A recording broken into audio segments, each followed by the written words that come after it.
Banyak juga dari hadis yang memerintahkan untuk kita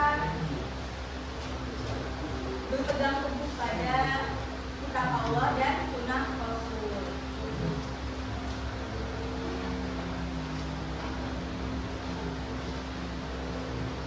Kesepakatan ulama juga itu yang paling nomor 3, ijma.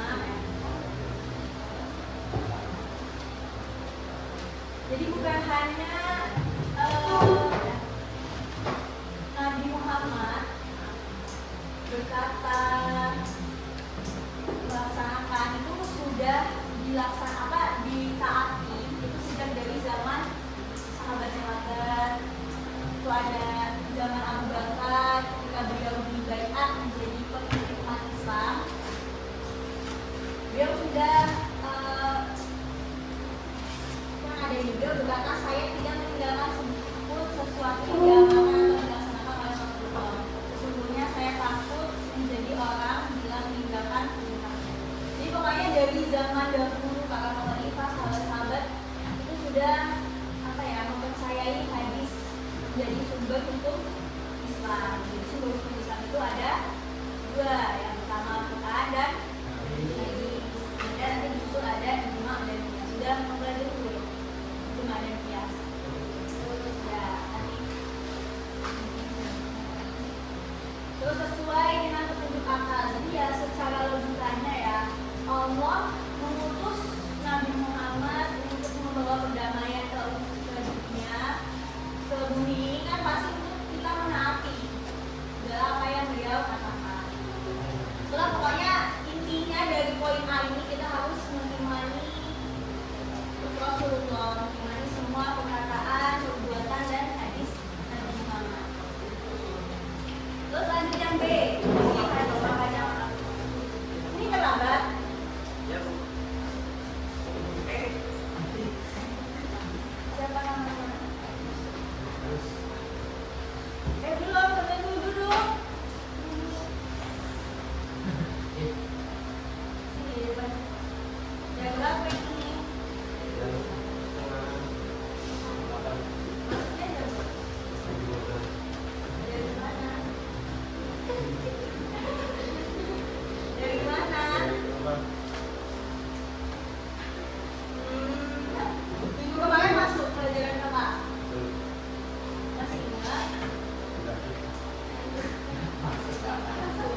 berbeda-beda pendapat. Ada yang bilang memiliki 3 fungsi, 4 fungsi, dan lain-lain. Tapi karena kita ikut di buku LKS itu ada 3 fungsi hadis terhadap Al-Quran.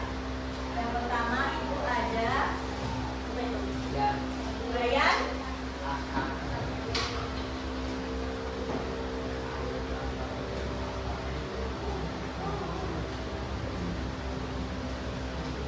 bayan at-tafsir itu berfungsi untuk memperkuat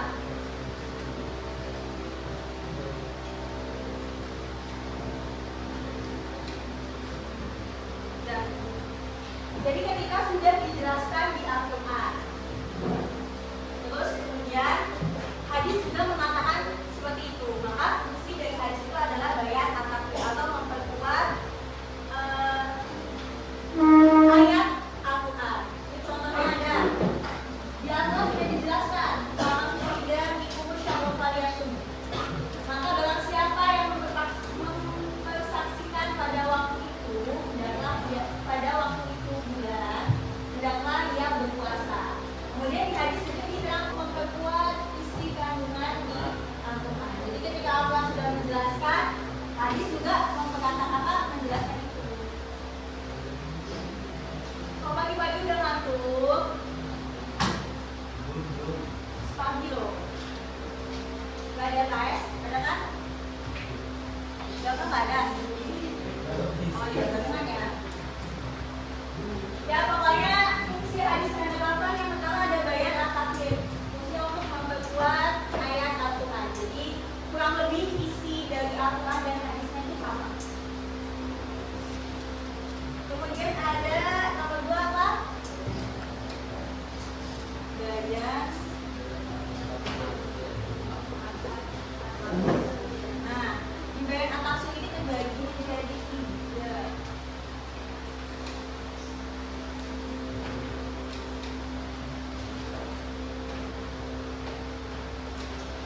Yang pertama merinci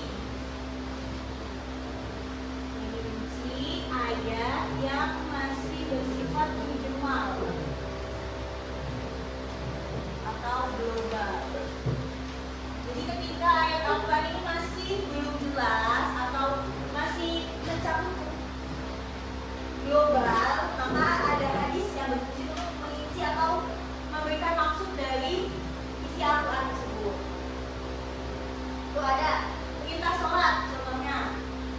Di Al-Quran banyak ya, wa'aqimus sholata lidzikri, wa'aqimus sholata wa atuz zakata, terus kata sholat inna sholata tanha 'anil fahsya'i wal munkar dan lain-lain. Pokoknya di Al-Quran banyak banget perintah kita untuk melaksanakan sholat. Tapi di Al-Quran ada nggak tata cara gimana sih melaksanakan sholat? Pernah baca? Ya, nah itulah fungsi hadis untuk merinci. Makanya ada hadis shollu kama ra'aitumuni usolli, sholatlah kalian sebagaimana kalian melihat aku sholat. Hadis. Nah, jadi gimana kita tata cara sholat kita? Kita melihat bagaimana Nabi Muhammad sholat. Itu fungsi hadis pertama, untuk merinci ayat yang masih bersifat mujmal atau global.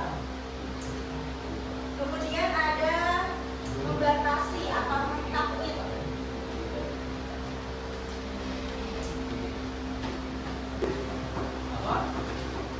Oke, ada yang mau ditanyakan? Ada yang mau ditanyain? Tidak ada. Oke, jadi kesimpulannya kita sebagai umat Nabi Muhammad, konsekuensi menjadi umat Nabi Muhammad maka harus menaati perintah beliau, apa yang dikatakan beliau, dan meneladani akhlak dan perbuatan Nabi Muhammad. Itulah kita harus meyakini bahwa hadis adalah sumber hukum Islam. Setelah Al-Quran, dia pertama Al-Quran dan hadis. Kemudian ini fungsi hadis ada 3. Ada bayan at-tafsir, fungsinya untuk memperkuat. Kemudian bayan at-tafsir untuk merinci ayat masih bersifat minimal, membatasi atau mentakwil ayat yang bersifat mutlak, dan mengkhususkan ayat yang masih bersifat